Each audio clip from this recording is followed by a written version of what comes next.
ہمیں وقت دیا۔ آج کے پریس کانفرنس کا مقصد جو بلوچستان کے جو حالات ہیں، یہ سال پورا بلوچستان کے لیے باری رہا، امن و امان کی بدترین صورتحال رہی، شاہراہیں ہمارے محفوظ نہیں۔ خود حکومتی رپورٹس کے مطابق جنوری سے لے کر ابھی مارچ شروع ہے، لوگوں نے لاپتہ افراد کے لواحقین نے 76 دفعہ شاہراہیں بند کی ہیں، اور باقی جو شاہراہیں بلاک کر کے بسوں سے لوگوں کو اتار کر کے مارنا، مزدوروں کو مارنا،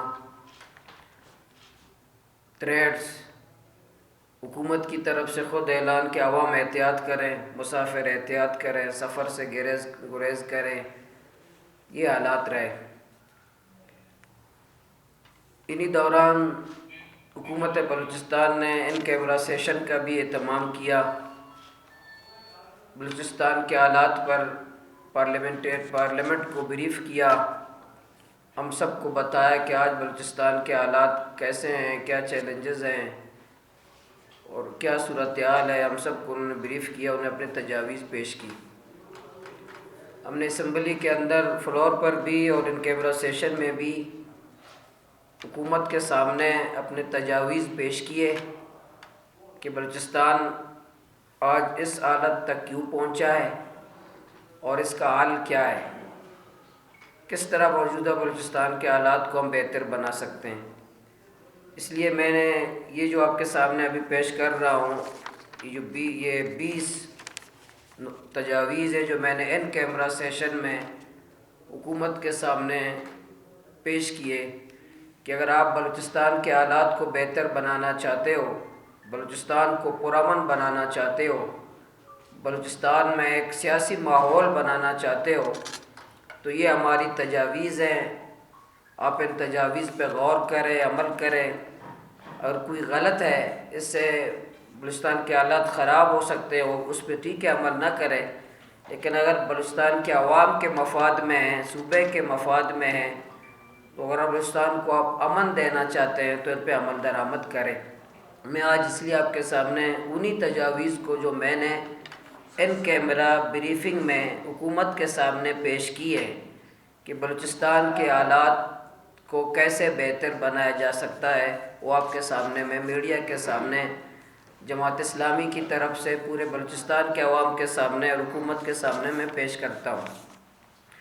پہلا یہ کہ بلوچستان کے جو موجودہ حالات پر حکومت، اور یہ بھی میں وضاحت کروں کہ ان تمام حالات کے باوجود عوام پریشان ہے، صحافی پریشان ہے، سیاسی جماعتیں پریشان ہیں، سب پریشان ہیں، کوئی حتیٰ کہ ہمارے وزراء محفوظ نہیں ہیں، ان سے اسلحہ چھین لیا جاتا ہے۔ لیکن اصل پریشانی، اس سے بڑھ کر جو پریشانی ہے وہ غیر سنجیدگی ہے۔ آپ کو حکومتی سطح پر، اداروں کی سطح پر، سیکورٹی اداروں کی سطح پر آپ کو ذرہ بر بھی سنجیدگی نظر نہیں آتا کہ بلوچستان جل رہا ہے، اس سے بڑھ کر پریشانی کی بات ہے۔ تو اسی حوالے سے میں نے یہ جو تجاویز ہیں انشاءاللہ آپ کے سامنے رکھ رہا ہوں کہ بلوچستان کے موجودہ حالات پر حکومت ہنگامی بنیاد پر صوبے کی سیاسی قیادت، پارلیمنٹیرین، قبائلی زعماء کے ساتھ مشاورت کے بعد متفقہ لائحہ عمل بنائے۔ ریاست کے طاقت کے ناجائز استعمال اور زیادتیوں کی وجہ سے ناراض یا ریاست بیزار قوتوں یا تنظیموں یا شخصیات سے باقاعدہ مذاکرات کیے جائیں۔ مذاکرات کے لیے سازگار ماحول بنانے کی اصل ذمہ داری حکومت اور ریاست کے اداروں کی ہے۔ دھمکی آمیز لہجہ اور رویہ ترک کیا جائے۔ لاپتہ افراد کے مسئلے کو جلد از جلد فوری طور پر حل کیا جائے۔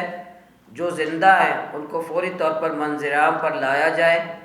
جو فوت یا مار دیے گئے ہیں ان کے ورثاء سے قبائلی رسم و رواج کے مطابق طریقہ کار اختیار کیا جائے۔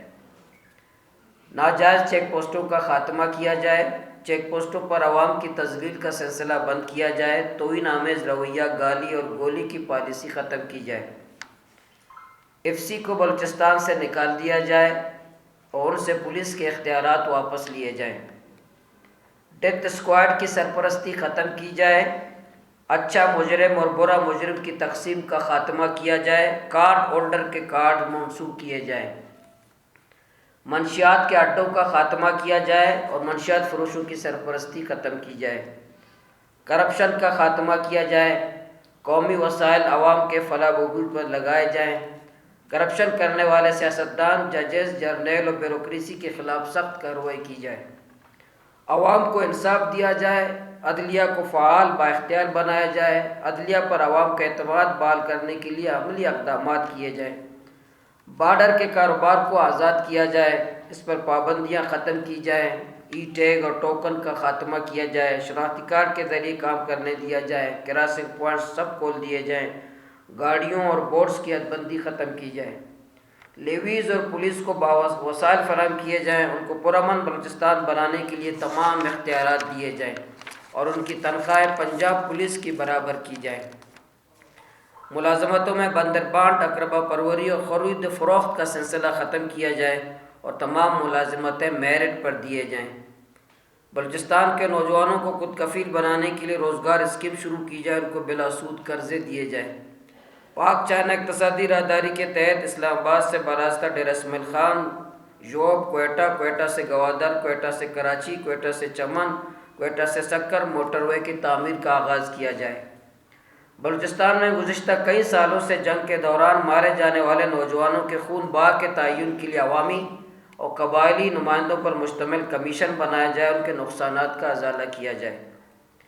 بلوچستان کے پارلیمنٹ کو آزادانہ کام کرنے دیا جائے۔ عوام کے ووٹ کو عزت دیا جائے۔